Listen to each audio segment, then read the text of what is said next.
So we're waking up this morning to exciting news. President Maduro, the dictator in Venezuela that Trump has been, battling with because the drug boats and the fentanyl coming up to the U.S. And there's a lot of rumors about the rigging of the 2020 election and Dominica voting and stuff like that. All sorts of reasons he did not like Maduro. But he has been arrested. Yeah, they actually got him. They arrested him in Venezuela and are bringing him back. So Trump is supposed to be speaking live any moment now, and we're going to check that out. Getting the narcos out of government is like getting big pharma out of government up here. So, all right, looks like president's coming up. Okay, thank you very much. This is big stuff. We appreciate you being here.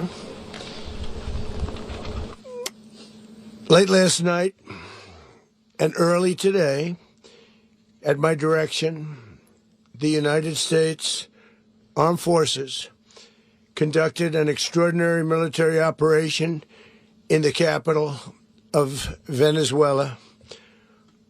Overwhelming American military power, air, land, and sea, was used to launch a spectacular assault, and it was an assault like people have not seen since World War II. Normal Trumpisms. Gotta love it. It was a force against a heavily fortified military fortress. It was a beautiful assault. Caracas, maybe the most beautiful. To bring outlaw dictator Nicolas Maduro to justice. This was one of the most stunning, effective, and powerful displays of American military might and competence in American history. Yeah, buddy. And if you think about it, we've done some other good ones, like the attack on Soleimani. Yeah. The attack on al-Baghdadi, and the obliteration and decimation of the Iran nuclear sites. Yeah. Just recently. I mean, even if you hate Trump, you gotta say Hammer. That was a clutch, like military executed and done. Yeah. No nation in the world could achieve what America achieved yesterday, or frankly, in just a short period of time. All Venezuelan military capacities were rendered powerless as the men and women of our military, working with U.S. law enforcement, successfully captured Maduro in the dead of night. It was dark. The lights of Caracas were largely turned off due to a certain expertise that we have. It was dark. Blacked him out, deadly. Huh? But captured along with his wife, Celia Flores, both of whom now face American justice. Ooh, that's going to be a Maduro trial, and baby. Flores have been indicted in the Southern District of New York. Lock them up. Jay Clayton, for their campaign. Can we bring some of this energy to like Tim Waltz and the United States, Ilhan Omar, maybe? And its citizens.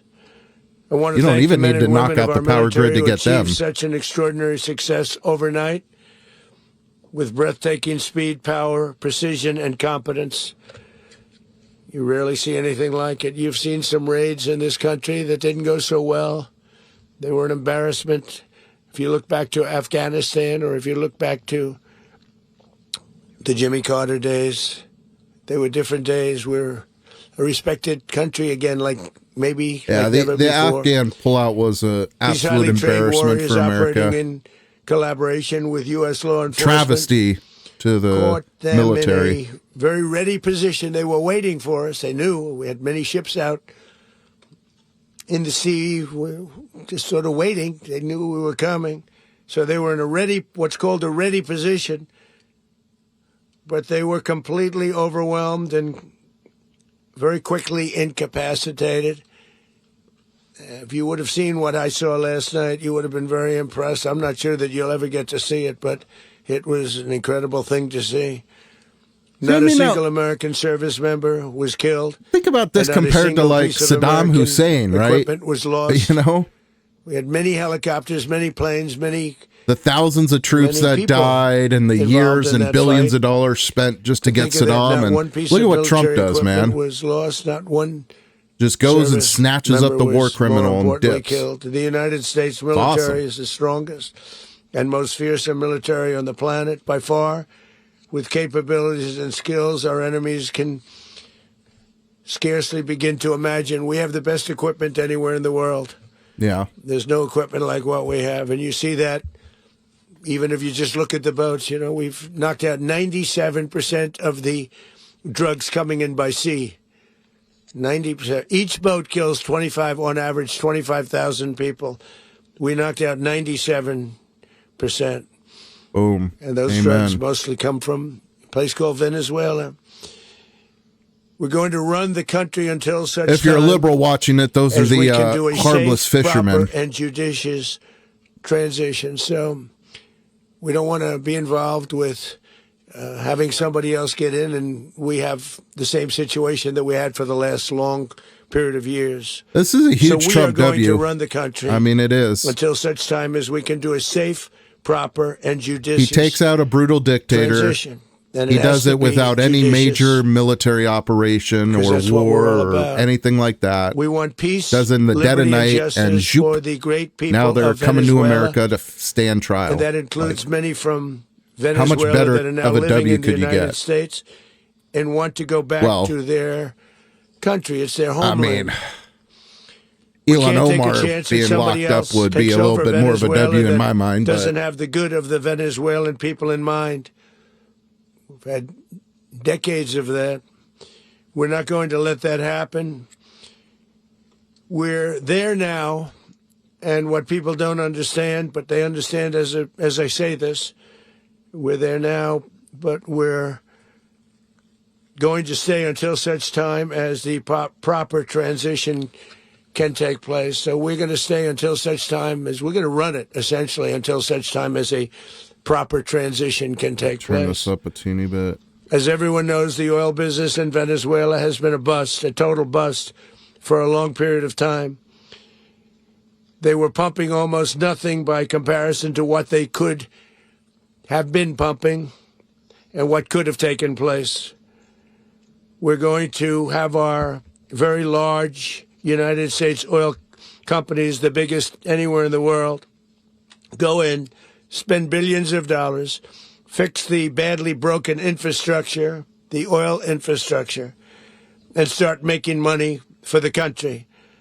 And we are ready to stage a second and much larger attack if we need to do so. So we were prepared. Even if you're a libtard that thinks this is all about oil, at least you have to accept that this is 1,000 times better than Iraq. Be necessary, but now it's probably not. The first wave, if you'd like to call it that, the first attack was so successful, we probably don't have to do a second, but we're prepared to do a second wave. If you got Maduro in custody. I've already seen the videos of the people in Venezuela crying in the streets, celebrating, partying. This partnership of Venezuela with the United States of America, like I said, I'll put out a video of that later. Wants to be involved with because of it's going to take more editing. This is just going to be live reaction. Will make the people of Venezuela rich, independent, and safe, and it will also make the many, many people from Venezuela that are living in the United States extremely happy. They suffered. So much was taken from them. They're not going to suffer anymore. Amen. The illegitimate dictator Maduro was the kingpin of a vast criminal network responsible for trafficking colossal amounts of deadly and illicit drugs into the United States.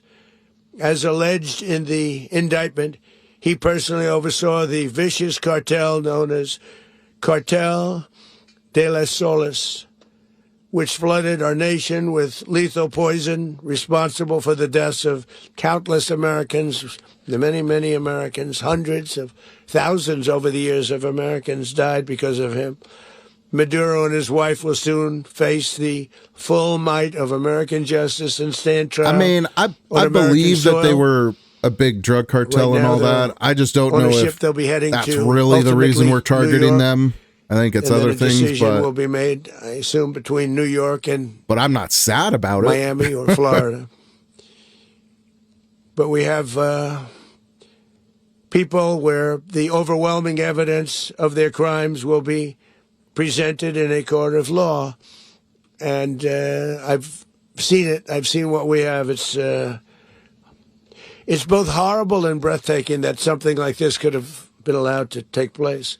For many years after his term as president of Venezuela expired, Maduro remained in power and waged a ceaseless campaign of violence, terror, and subversion against the United States of America, threatening not only our people, but the stability of the entire region.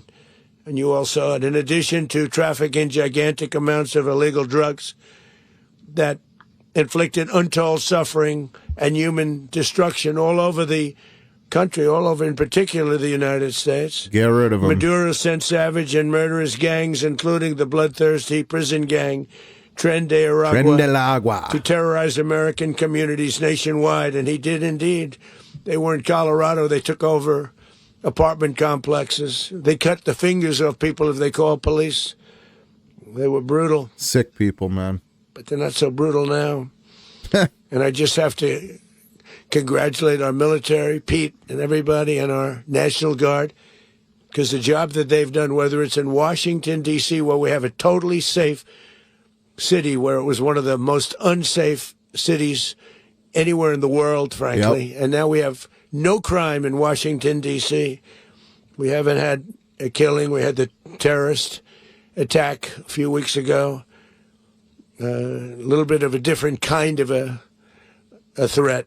But we haven't had a killing in a long period of time, 6-7 months. We used to have on average, two a week in Washington, our capital. We don't have that anymore.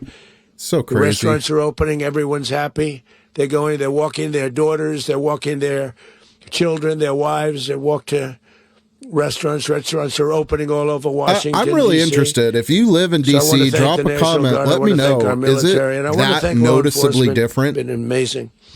And they should do it with more cities. We're doing it, as you know. Because, of course he's going to We're doing it in Memphis, Tennessee right now, and crime is down. We've just sort of started a few weeks ago, but crime is down now 77%. And the governor of Louisiana called. Great. But he's still a politician at the end of the day, and he wanted us to help him, as you know, in a certain very nice part of Louisiana. And we have done that. And it was a rough section, and we have crime down. I understand it's down to almost nothing already after 2.5 weeks. New Orleans, it's down to almost nothing. And we've only been there for 2.5 weeks. Can't imagine why governors wouldn't want us to help. We also helped, as you know, in Chicago, and crime went down I don't a little get bit that there. either, we did man. a very small help because we had no. If I was running a state and could get working National ability Guard with help, the governor. The governor was a disaster, and the mayor was a disaster. But it knocked down crime. But we're pulling out of there when they need us. We'll know. You'll know. You'll be writing about it. And likewise, Los Angeles, where we saved Los Angeles early on, where the head of the police department made a statement that if the federal government didn't come in, we would have lost Los Angeles. That's long after the fires. That's when they had the riots in Los Angeles. We did a great job. Got no credit for it whatsoever, but that's okay. It doesn't matter. We don't need the credit. But we'll be pulling out when they need us. They'll call, or we'll go back if we have to. We'll go back. But we did a great job in various take cities. over the capital. But the place that we're very proud of man. is Washington, D.C., because it's our nation's capital. We took it from being a crime-ridden mess to being one of the safest cities in the country. But the gangs that they sent raped, tortured, and murdered American women and children. They were in all of the cities I mentioned, Tren de Aragua. And they were sent by Maduro to terrorize our people, and now Maduro will never again be able to threaten an American citizen or anybody from Venezuela. There will no longer be threats. For years, I've highlighted the stories of those innocent Americans whose lives were so heartlessly robbed by this Venezuelan terrorist organization, really one of the worst. One of the worst, they say the worst. Americans like 12-year-old Jocelyn Nungary from Houston. Beautiful Jocelyn Nungary, what happened to her? They, as you know, they kidnapped, assaulted, and murdered by Tren de Aragua animals. They murdered Jocelyn and left her dead under the bridge. There was a bridge that will never be the same to so many people after seeing what happened. Messed up stuff, man. As I've said many times, the Maduro regime emptied out their prisons, sent their worst and most violent monsters into the United States to steal American lives. And they came from mental institutions and insane asylums. They came from prisons and jails. The reason I say both, they sound similar. Actually, prisons a little bit more hostile, a little bit tougher.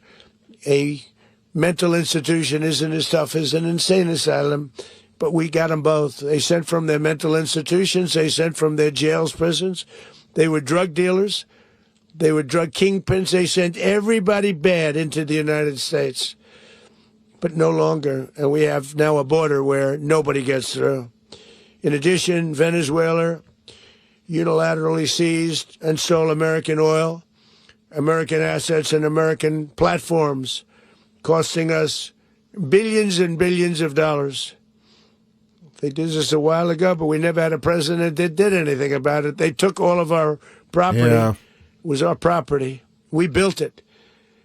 And we never had a president that decided to do anything about it. Instead, they fought wars that were We had Sleepy 10,000 Joe, miles man. away. We built Venezuela oil industry with He was American busy talent, with them drive, naps. and skill. And the socialist regime stole it from us during those previous administrations, and they stole it through force. This constituted one of the largest thefts of American property in the history of our country. Considered the largest theft of property in the history of our country. Massive oil infrastructure was taken like we were babies, and we didn't do anything about it. I would have done something about it. America will never allow foreign powers to rob our people or drive us back into and out of our own hemisphere. That's what they did. Furthermore, under the now deposed dictator Maduro, Venezuela was increasingly hosting foreign adversaries in our region. That's crazy. And They acquiring arrested menacing him, dude. offensive weapons that Like could they're threaten actually going to U.S. put him on trial. interests and lives. And they used those weapons last night. Potentially in league with the cartels operating along our border. All of these actions presumably were in gross they could have violation just of taken the him out, core principles of American foreign policy, dating back more than 2 centuries. And not anymore. All the way back, it dated to the Monroe Doctrines. And the Monroe Doctrine is a big deal. But we've superseded it by a lot. By a real lot. They now call it the Donroe Document. I don't know.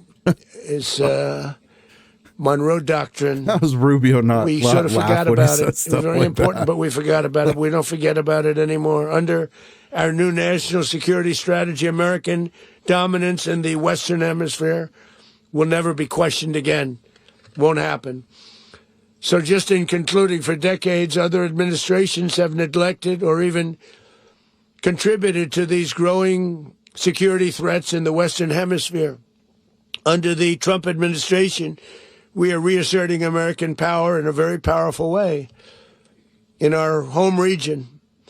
And our home region is very different than it was just a short while ago. The future will be, and we did this in my first term. We had great dominance in my first term, and we have far greater dominance right now. Everyone's coming back to us. The future will be determined by the ability to protect commerce and territory and resources that are core to national security. These are core to our national security.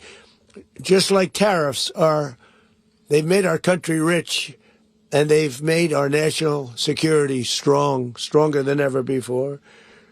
But these are the iron laws that have always determined global power. And we're going to keep it that way. We will secure our borders. We will stop the terrorists. We will crash the cartels, and we will defend our citizens against all threats, foreign and domestic. Other presidents may have lacked the courage or whatever to defend America, but I will never allow terrorists and criminals to operate with impunity against the United States. This extremely successful operation should serve as warning to anyone who would threaten American sovereignty or endanger American lives. Very importantly, the embargo on all Venezuelan oil remains in full effect. If I had a regime working against the U.S., I'd be a little nervous after this. In position, and the United States retains all military options until United States demands have been fully met and fully satisfied. Sorry, I keep rubbing my eyes, guys. All political and military figures in Venezuela should understand what happened to Maduro can happen to them, and it will happen to them if they aren't just fair, even to their people. The dictator the left is going to call him a bully. Is finally gone in Venezuela. People are free. I can already see it. They're free again. It's been a long time for them, but they're free. America is a safer nation. This morning, it's a prouder nation this morning because it didn't allow this horrible person and this country that was doing very bad things to us. It didn't allow ultimately, it to happen. they let the U.S. Hemisphere is do right this. now a much safer place to be. So I want to thank everybody for being here. I want to thank General Raisin Cain. He's a fantastic man. I've worked with a lot of generals. I worked with some I didn't like. I worked with some I didn't respect. I worked with some that just weren't good. But this guy is fantastic. I watched last night one of the most precise attacks on sovereignty. I mean, it was an attack for justice. And I'm very proud of him, and I'm very proud of our Secretary of War, Pete Hegseth, who I'm going to ask to say a few words. Thank you very much. Mr. President, can you explain how the U.S. will run Venezuela? Well, thank you, Mr. President. Finally, a commander-in-chief the world respects and the American people deserve. Yep. And as the president said, words can barely capture the bravery and the power and the precision of this historic operation. A massive joint military and law enforcement raid flawlessly executed by the greatest Americans our country has to offer. American warriors are second to none, the best in the world and the best of our country. What all of us witnessed last night was sheer guts and grit, gallantry and glory of the American warrior. I'm simply humbled by such men. And I tip my hat to our chairman, Dan Raisin Cain, and all those Americans who stood watch last night. Our warriors are the elite of America, and again, I'm all for it, President man. Trump I just wish we would throw back. some cuffs on some of the domestic no other country on planet Earth, and it's not criminals. even close, could pull this kind of the operation people robbing off. our country and no other president that live here has ever shown this kind of leadership, courage, and resolve. The most powerful combination the world has ever seen. As the president said, our adversaries remain on notice. America can project our will anywhere, anytime. The coordination, the stealth, the lethality, the precision, the very long arm of American justice, all on full display in the middle of the night. Nicolas Maduro had his chance, just like Iran had their chance, until they didn't and until he didn't. He effed around, and he found out. President Trump is deadly serious about stopping the flow of gangs and violence to our country. Deadly serious about stopping the flow of drugs and poison to our people. Deadly serious about getting back the oil that was stolen from us.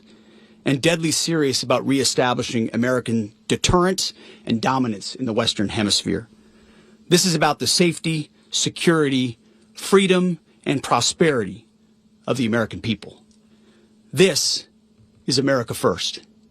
This is peace through strength. And the United States War Department is proud to help deliver it. I mean, welcome to 2026. I'm sure some of the groypers might be mad about this because we're doing things in other countries rather than here. I'd like to welcome now our chairman, Raisin Cain, to give a few more details about the You operation. know, when you have war criminals out there like Maduro that's stealing from us, damaging us. Thank you, Mr. Secretary. Thank you. I mean, how much Mr. President, more precise and good morning. and Last night, on the everything order of the can you be? President of the Like, United we're gonna States, have to do and stuff in like this support as of an a request American. from the Department of Justice, as the And this President is said, exactly the United what you States want. military conducted It to an happen in and apprehension out mission quickly. in Caracas, Venezuela, to bring to justice 2 indicted persons, Nicolas and Cecilia Maduro. This operation, known as Operation Absolute Resolve, was discreet, precise, and conducted during the darkest hours of January 2nd, and was the culmination of months of planning and rehearsal, an operation that, frankly, only the United States military could undertake. What I'd like to do this morning is talk to you through some of the preparation and the details without compromising any of our tactics, techniques, and procedures. There is always a chance that we'll be tasked to do this type of mission again. Sure. Our interagency work began months ago and built on decades of experience of integrating complex air, ground, space, and maritime operations. While the past 2 decades have honed the skills of our special operations forces, this particular mission required every component of our joint force, with soldiers, sailors, airmen, Marines, and Guardians working in unison with our intelligence agency partners and law enforcement teammates in an unprecedented operation. We leveraged our unmatched intelligence capabilities and our years of experience in hunting terrorists, and we could not have done this mission without the incredible work by various intelligence agencies, including the CIA, NSA, and NGA. We watched, we waited, we prepared, we remained patient and professional. This mission was meticulously planned, drawing lessons from decades of missions over the last many years, many missions over these last many years. This was an audacious operation that only the United States could do. It required the utmost of precision and integration within our joint force. And the word integration does not explain the sheer complexity of such a mission.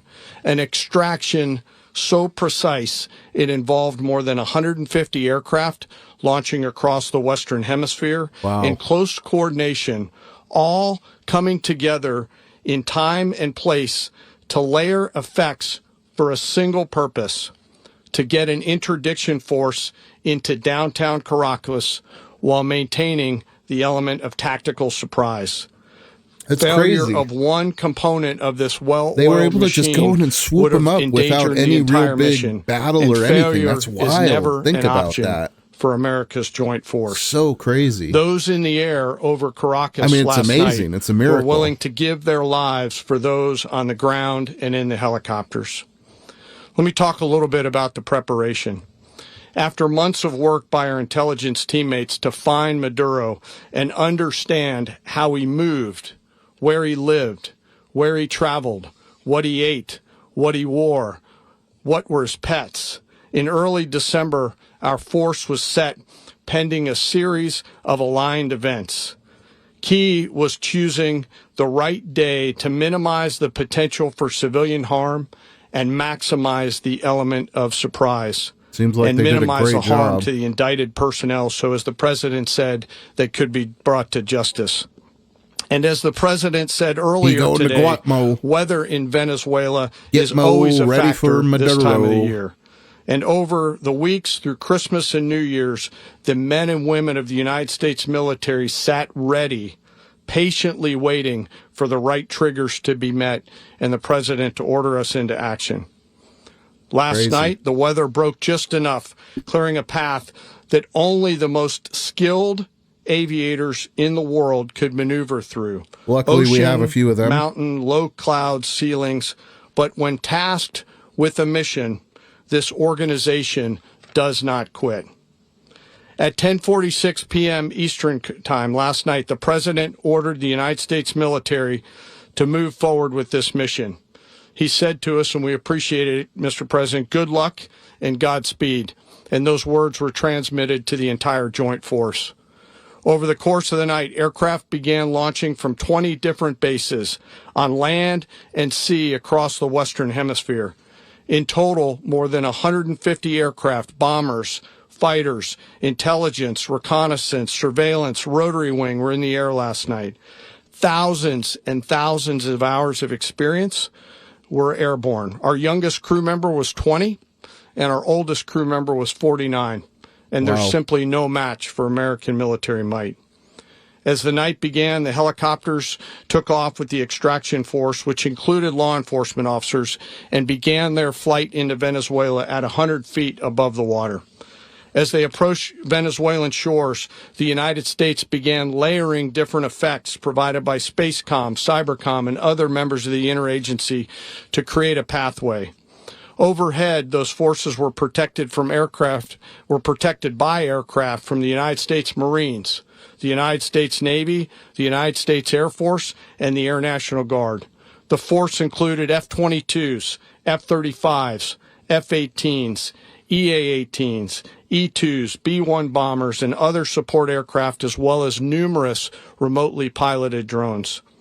As the force began to approach Caracas, the Joint Air Component began dismantling and disabling the air defense systems in Venezuela, employing weapons to ensure the safe passage of the helicopters into the target I read this area. morning, too, that the Chinese delegation was there because they were there to give support to Venezuela. To protect the helicopters and the Gotta ground make force Xi Jinping's and get them to the flex target up a little and bit. get them home.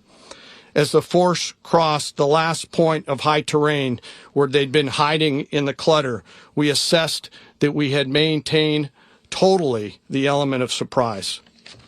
As the helicopter force ingressed towards the objective at low level, we arrived at Maduro's compound at 1:01 a.m. Eastern Standard Time, or 2:01 a.m. Caracas local time, and the apprehension force descended into Maduro's compound and moved with speed, precision, get Trump a cup and of coffee, discipline man. He's towards their struggling back there. objective, and isolated the area to probably ensure been the up all safety night. and security of the ground force while apprehending the indicted persons. On arrival into the target area, the helicopters came under fire, and they replied with that fire with overwhelming force in self-defense. One of our aircraft was hit, but remained flyable, and as the president said earlier today, all of our aircraft came home, and that aircraft remained flyable during the rest of the mission. As the operation unfolded at the compound, our air and ground intelligence teams provided real-time updates to the ground force, ensuring those forces could safely navigate the complex environment without unnecessary risk. The force remained protected by overhead tactical aviation. Maduro and his wife, both indicted, gave up and were taken into custody by the Department of Justice, assisted by our incredible U.S. military with professionalism and precision, with no loss of U.S. life. After securing the indicted persons, the force began to prep for departure. Helicopters were called in to exfiltrate the extraction force, while fighter aircraft and remotely piloted aircraft provided overhead coverage I and wonder if suppressive Trump fire. said some shit to There were Maduro about multiple this. self-defense engagements like as the if you don't force cut it began out, to withdraw out of Venezuela. I'm going to visit you in a The U.S. force prison. successfully exfiltrated and returned to their afloat launch bases, and the force was over the water at 3:29 a.m. Eastern Standard Time with indicted persons on board. And both Maduro and his wife were embarked aboard the USS Iwo Jima. In closing, what we've witnessed today is a powerful demonstration of America's joint force. We think, we develop, we train, we rehearse, we debrief, we rehearse again and again, not to get it right, but to ensure that we cannot get it wrong. Our jobs are to integrate combat power so when the order comes, we can deliver overwhelming force at the time and the place of our choosing against any foe anywhere in the world. I am immensely proud today of our joint force and filled with gratitude to represent them here today. There is simply no mission too difficult for these incredible professionals and the families that stand by them and support them.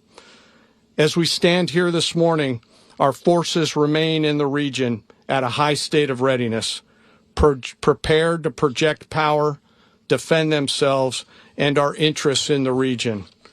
This operation is a testament to the dedication and unwavering commitment to justice and our resolve to hold accountable those who threaten peace and stability.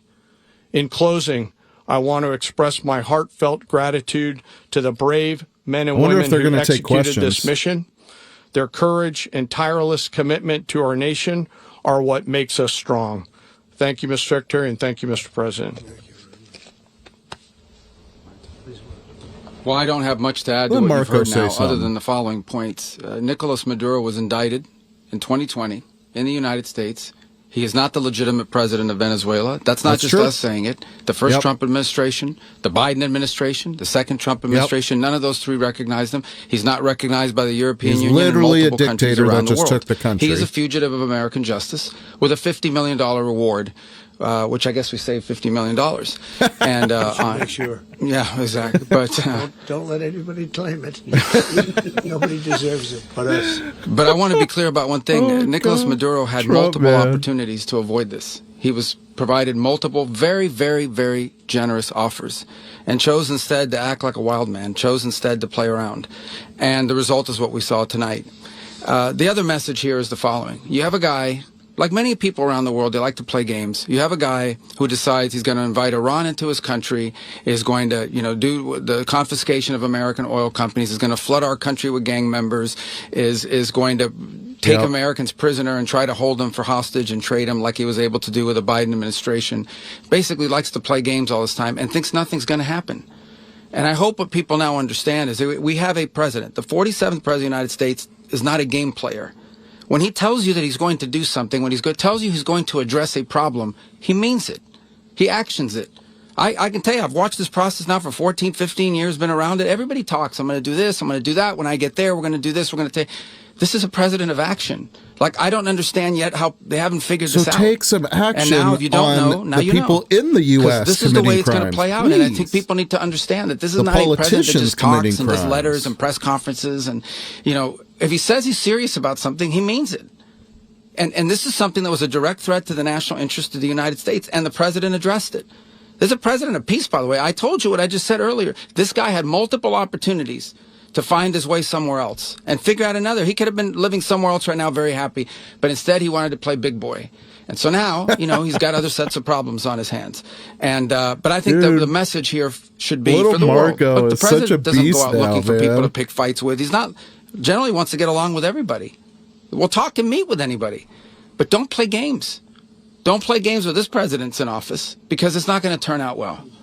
And so I hope that, I guess that lesson was learned last night, and we hope it'll be instructive moving forward. Is that a message for Cuba? Mr. President. Mr. President. Oh, he is going to answer some questions. Mr. President, you said that the U.S. is going to run Venezuela. So who's in power right now? Well, we're going to be running it with a group, and we're going to make sure it's run properly. We're going to rebuild the oil infrastructure, which will cost billions of dollars. It'll be paid for by the oil companies directly.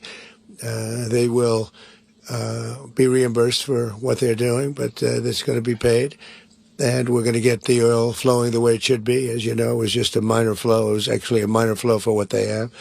But we're going to run it properly, and we're going to make sure the people of Venezuela are taken care of. Yep. We're going to make sure the people that were forced out of Venezuela by this thug are also taken care of. Mr. President, does the U.S. running the country mean that U.S. troops will be on the ground? How will that work? Well, they always say boots on the ground. So we're not afraid of boots on the ground if we have to have. We had boots on the ground last night at a very high level, actually. We're not afraid of it. We don't mind saying it, but we're going to make sure that country is run properly. We're not doing this in vain. This is a very dangerous attack. It was a country held hostage could have gone very, very badly by a regime. Very badly. I don't think they'll have a problem self-governing like they did before. Dignity. There's probably leaders just waiting to step up that Trump has probably already talked to. We could have lost a lot. And we're going to make sure that this is proper. We're there now. We're ready to go again if we have to. We're going to run the country right. It's going to be run very judiciously, very fairly. It's going to make a lot of money. We're going to give money to the people. We're going to reimburse people that were taken advantage of. We're going to take care of everybody. It's very important. We couldn't let them get away with it. You know, they stole our oil. We built that whole Can we do that in there. Minneapolis, too? And they just took it over like we were nothing. And we had a president that decided not to do anything about it. So we did something about it. We're late, but we did something about it. Yeah, please. Can you explain the exact mechanism by which you're going to run the country? Are you going to designate a U.S. official to coordinate? Yes, it's all being done right now. We're designating people. We're talking to people. We're designating various people, and we're going to let you know who those people are. What's the group you mentioned that would run Venezuela? Well, it's largely going to be, for a period of time, the people that are standing right behind me. We're going to be running it. We're going to be bringing it back. It's a dead, I talk about a dead country. A year and a half ago, we were a dead country. Now we're the hottest country anywhere in the world. We're a country doing better than any country anywhere in the world. And it required leadership. Venezuela has a lot of bad people in there, a lot of bad people that shouldn't be leading. We're not going to take a chance that one of those people take over for Maduro. So you can look at, and others, we have fantastic people, including people in the military.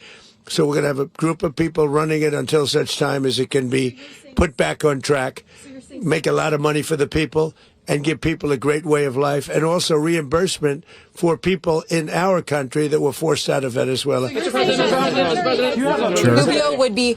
You said earlier today that you weren't going to back Machado to come back and be the opposition leader in your Fox and Friends interview. And then you also mentioned the vice president of Venezuela. Are you going to work with the vice president of Venezuela, or how do you foresee the relationship going? I understand she was just sworn in, but she was, as you know, picked by Maduro. So Marco's working on that directly. He's just had a conversation with her, and she's essentially willing to do what we think is necessary to make Venezuela great again. Very simple. Yeah, she don't want to get swooped up in the middle of the night. President Gustavo Petro, a couple weeks ago, he said he's got to watch his ass. And today he said he's not concerned about anything happening to him in the aftermath of this operation. So just what your message is about that. Well, he has cocaine mills. He has factories where he makes cocaine. And, yeah, I think I stick by my first statement. He's making cocaine. They're sending it into the United States. So he does have to watch his ass. Mr. President, did you notify any members of Congress in advance? And Marco, do you want to talk about that? Because you were involved in it. Sure. We call members of Congress immediately after. This was not the kind of mission that you can do congressional notification on. It was a trigger-based mission in which conditions had to be met night after night. We watched and monitored that for a number of days. So it's just simply not the kind of mission you can call people and say, hey, we may do this at some point in the next 15 days. But it's largely a law enforcement function. Remember, at the end of the day, at its core, this was an arrest of 2 indicted fugitives of American justice, and the Department of War supported the Department of Justice in that job. Now, there are broader policy implications here, but it's just not the kind of mission that you can pre-notify because it endangers the mission. Yeah, I already see the left spinning this. Trump declared war without permission of Congress. This would not be good. If they leaked, General, I think it would have been maybe a very different result. But I have to say, they knew we were coming at some point, We had a lot of ships out there. They sort of knew we were coming. We went through. But Congress will leak, and we don't want leakers. Mr. President, you were one of the only people to watch this all play out live. What was Maduro doing when the U.S. forces entered what I assume would be his home? And also, was there any point where the U.S. was considering if Maduro pushed back or resisted killing Maduro? It could have happened. It could have happened. He was trying to get into a safe place. The safe place is all steel. And he wasn't able to make it to the door because our guys were so fast. They went through the opposition so fast. And there was a lot of opposition. People were wondering, do we get him by surprise? Sort of surprised, but they were waiting for something. It was a lot of opposition. There was a lot of gunfire. You saw some of it today. But he was trying to get to his safe place, which wasn't safe because we would have had the door blown up in about 47 seconds, they say on average, regardless of how thick the steel was. It was a very thick door. It was a very heavy door, but he was unable to get to that door. He made it to the door. He was unable to close it. Go ahead, finish. Where is Maduro going to be in the time being right now? Man, Do you know that must have been a heck of an Ultimately, in operation. the near future, he's I going hope to the be brought videos to for New that York. come out at he some going to be point. held? That'd be Where's he going to be intense to held in New watch. York? Do you know? That's There's going to be up like to movies the made officials about that do that. these things. Mr. President, the U.S. has something of a mixed track record of ousting dictators without necessarily a plan for what comes afterwards. Not with Did me, that though. weigh on your decision? Well, that's why we had different presidents, but with me, that's not true. With me, we've had a perfect track record of winning.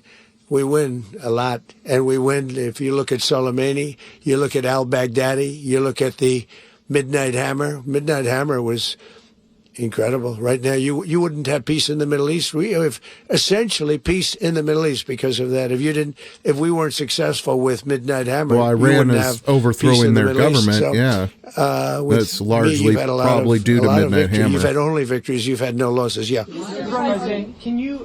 How long do you expect the U.S. to run Venezuela, and how soon do you want the Venezuelan people to hold elections? So I'd like to do it quickly, but it takes a period of time. You know, we're rebuilding. We have to rebuild their whole infrastructure. The infrastructure is rotted. It's actually very dangerous. It's blow up territory. Oil is very dangerous. It's a very dangerous thing to take out of the ground. It can kill a lot of people. It has killed a lot of people doing just that. The infrastructure is old. It's rotted. Much of it is stuff that we put there 25 years ago, and we're going to be replacing it. And we're going to take a lot of money out so that we can take care of the country. Yeah. Are you saying that Secretary Rubio and Mr. President, China, Russia, and Iran have interests in Venezuela. How does this operation affect your relationships with them when it comes to the oil and the drugs? And Russia, Russia when we get things straightened out. But in terms of other countries that want oil, we're in the oil business. We're going to sell it to them. We're not going to say we're not going to give it to them. In other words, we'll be selling oil. Probably in much larger doses because Russia, they couldn't produce very much because their infrastructure was so bad. So we'll be selling large amounts of oil hurt Russia to other quite countries, a bit. many of whom are using it now. But I would they're say getting a lot from Venezuela and then also from Iran, which is currently being overthrown by its own people. Mr. President, thank you. What is your message to the people of Venezuela today? Of course, on Russia. The civilian population specifically, they have a lot of questions. What is your message to the people of Venezuela? That you're going to have peace, justice. You're going to have some of the riches that you should have had for a long period of time. It was stolen from you. But you're going to have peace and you're going to have safety. You're going to have justice. You're going to have a country. You're going to have a real country. You're going to have potentially a great country. You know, if you go back 20 years, maybe even a little longer ago, that was a great country. And they destroyed it. Remember I said that if we lose this election, the United States will be Venezuela on steroids. That's what would have happened. Had we lost the election, the 2024 election, we suffered so badly when you look at the border from 2020. What they did, what Joe Biden administration did to our country should never be forgotten. But if we had to go through another year of that, we would be exactly where Venezuela was.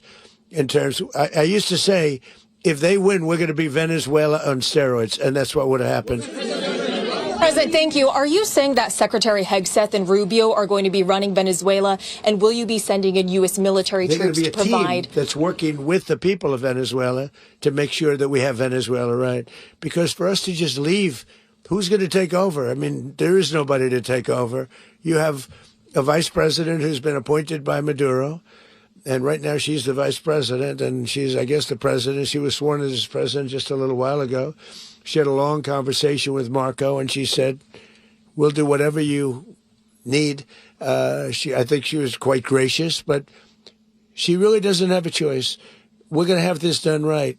We're not going to just do this with Maduro, then leave like everybody else, leave and say, let it go to hell. If we just left, it has zero chance of ever coming back. We'll run it properly. We'll run it professionally. We'll have the greatest oil companies in the world go in and invest billions and billions of dollars and take out money, use that money in Venezuela. And the biggest beneficiary are going to be the people of Venezuela. And also, I can't stress this strongly enough, the people that got thrown out of Venezuela that are now in the United States, and frankly, some want to stay and some probably want to go back. Yeah. protect Americans in the country, and were any of the detained Americans? Well, right now they're very last protected night? because nobody's going to mess with us. They're very protected. The Yeah. people of, and we let them know that you better not touch one of them. Are you concerned that bad elements of the Maduro regime will remain in place? Well, we know who they are. We're on them, and they're acting much differently now than they would have acted 2 days ago. Okay, wait, behind you, please. I believe that. Why is running a country in South America America first? Well, I think it is because we want to surround ourselves with good neighbors. We want to surround ourselves with stability. We want to surround ourselves with energy. We have tremendous energy in that country. It's very important that we protect it. We need that for ourselves. We need that for the world. And we want to make sure we can protect it. Yes, sir. Please, go ahead. Yeah, is there a message here for Cuba and Diaz-Canel? Well, Cuba's an interesting case. Cuba is, not doing very well right now. That system has not been a very good one for Cuba. The people there have suffered for many, many years. And I think Cuba is going to be something we'll end up talking about because Cuba is a failing nation right now, very badly failing nation.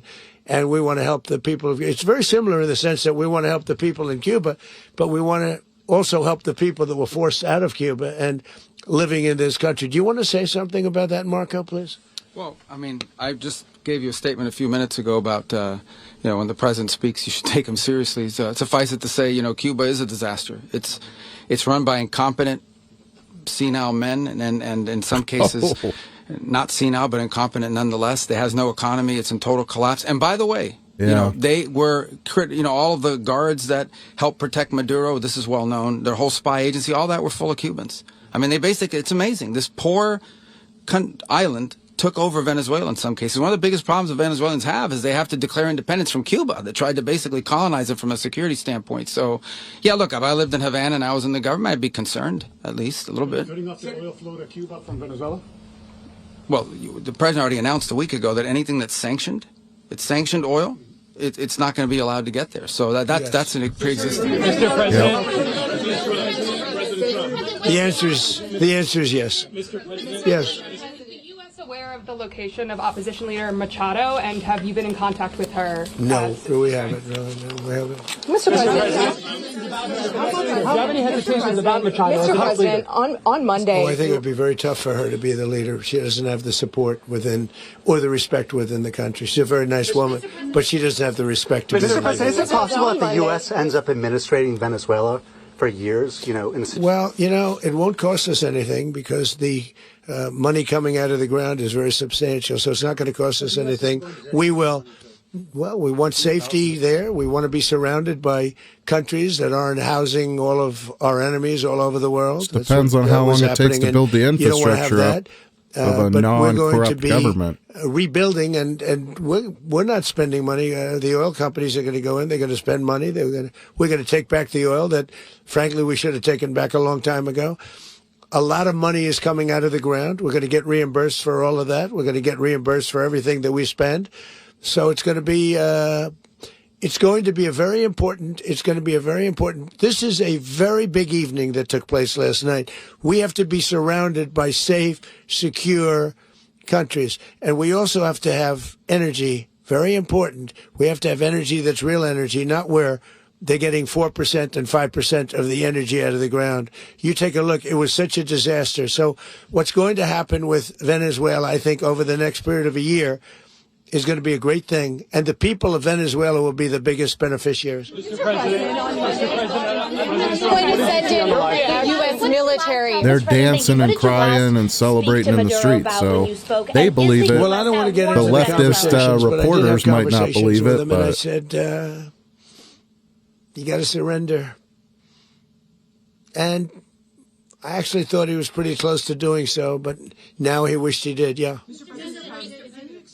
You said that Maduro is responsible for drug trafficking. You recently pardoned the former president of Honduras who was convicted on many drug trafficking. Can you explain how these two situations are different? And would you ever pardon Maduro? I endorsed, as you know, the winning president, the man who won in Honduras. I endorsed the man who won in Chile. I endorsed the man who won in Argentina.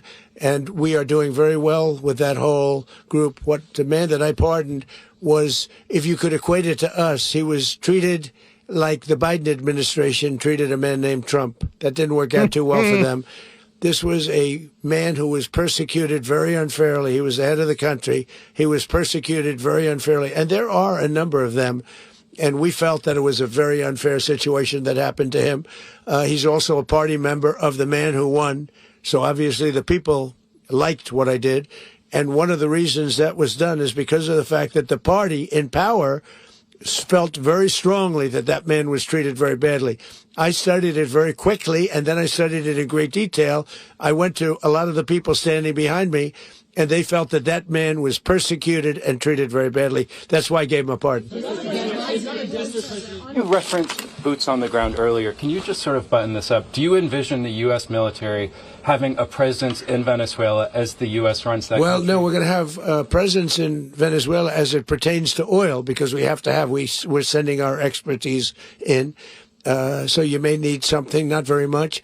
But no, we're going to be taking out a tremendous amount of military wealth out of the ground, protecting and the oil that wealth companies is going and to stuff. the people of Venezuela and people from outside of Venezuela that used to be in Venezuela. And it goes also to the United States of America in the form of reimbursement for the damages caused us by that country.